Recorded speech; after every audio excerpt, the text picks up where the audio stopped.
the DILG is still waiting for the response of the local officials who left the country during typhoon. But what was the reaction of the President when he learned about it? Unang-una, syempre po ang Pangulo, ayaw niya po ng mga opisyal na nagbabakasyon lang.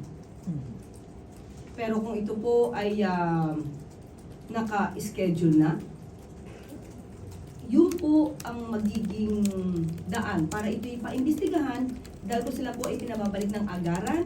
Magbigay po sila muna ng kanilang mga explanation at sila naman po ay bibigyan ng pagkakataon ni Secretary John Vic Rimulya kung bakit hindi sila agad nakabalik despite na nagputos po siya.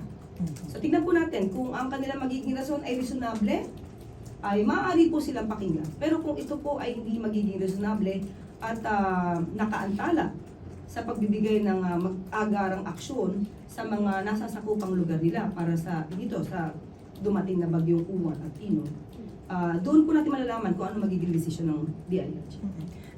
But although ongoing pa po yung investigation, for the President, is it morally acceptable for these local officials to leave despite yung mga challenges na na-experience sa mga constituents nila? And kailan po natin inaasahan yung magiging desisyon ng DILG? Baka po nasabi nila sa inyo. Unang-una sa Pangulo, hindi po niya gusto.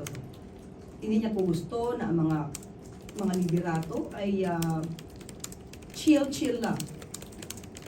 So dapat ang trabaho ay para sa taong bayan. Kasi ang taong bayan umaasa po sa gobyerno, lalo na sa mga ganitong klaseng sitwasyon at kondisyon. So hindi pwedeng sabihin lang na chill lang palagi dahil dapat trabaho, hindi bakasyon. Although hindi ko sinasabi nagbabakasyon sila. Still, sasabi ko lang natin, iwasan natin na umalis ng bansa, tumugon sa kalagayan ng ating mga kababayan, lalo lang na kapag mayroong sakuna o dilubyo ngayon.